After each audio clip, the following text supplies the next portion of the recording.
ये all India radio Delhi है। रात के 9 बजे को है भारत सरकार के देश के नंदन पांडव से हिंदी में समाचार मिली।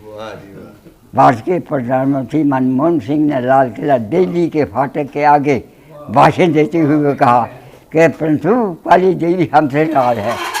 एक सूजन से परोया मुझको हार में, रख के टोकरी ले गया बाजार में, वहाँ अशोक लोगों ने खरीद कर ले है जी।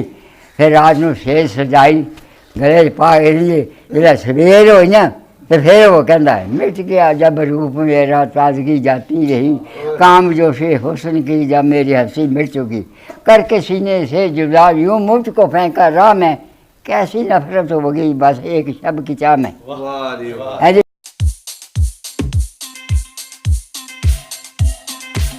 बीबी ही मोटे से लड़का हा 8 मिनट बक्सा दे कहा उन्होंने जनाब मार दी थे, बच्चा बच गया। एक लड़की बीबी ने जफी मारती फिर जरा देखा ना मार दे जफी मार दी और आ गया मौज पर।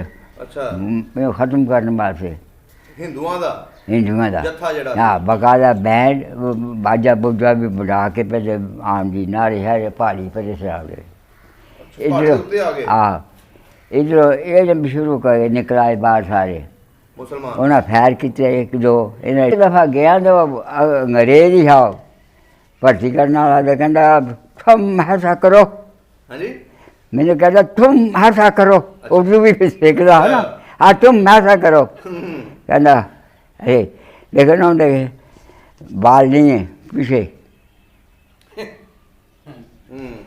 यहाँ बाल नहीं है, हाँ बच्चा है बच्चा। और 6 महीने बाद फिर दोबारा गया फिर भर्ती हो गया। शाहपुर हो है शाहपुर हाँ शाहपुर। मैं आखिया एक लड़का है ना तो वो बीमार ही है जल्द सानू देखा उसने एकदम उठ रोता हाँ जब बीमारी उसने कहता अज मैंने 60 साल के बाद थोड़ी शक्ल देखिए नजर आई, मेरा दिल इन्ना हो गया है।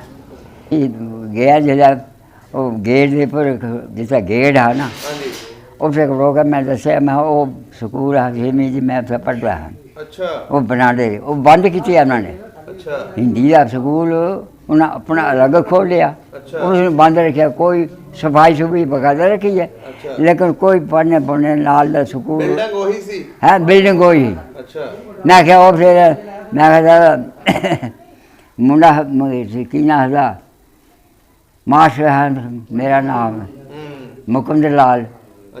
ਜਿਹੜਾ ਮੁਕੰਦ ਨਾਲ ਦਾ ਨਾਂ ਲਿਆ ਨਾ ਮੈਂ ਉਹ ਮੁੰਡੇ ਦੇ ਕੁੜੀਆਂ ਮੁੰਡੇ ਦੇਖਣ ਵਾਸਤੇ ਉੱਥੇ ਖੜੋਤੇ ਹੈ ਨਾ ਉਹ ਨਸਿਆ ਤਾਂ ਮੈਨੂੰ ਜੱਫੀ ਪਾ ਕੇ ਪਏ ਬੱਚਿਆਂ ਨੇ ਹਾਂ ਬੱਚੇ ਨੇ ਕਹਿੰਦੇ ਜੀ ਮੇਰਾ ਬਾਪੂ ਆ ਮੈਂ ਕਿਹਾ ਮੇਰਾ ਉਸਤਾਦ ਆ और जफी पाती कह लगा 2 लड़के है एक सड़क के इस तरफ कोठी भी दूसरे इधर पुराने तो मर गए थे। कहना सानू बाल साहब पुराने कह गए है कि इन्हों के वारस जड़ियाँ कदी कदी पासपोर्ट बना के आना देखना सुनना, दरख्त नहीं बटना, फलदार दरख्त बिल्कुल नहीं कटना। दरख्त नहीं बढ़ना नहीं हाँ तो जमीन हाँ वो फिर सारा फराया फिर ना एक घर लै गया।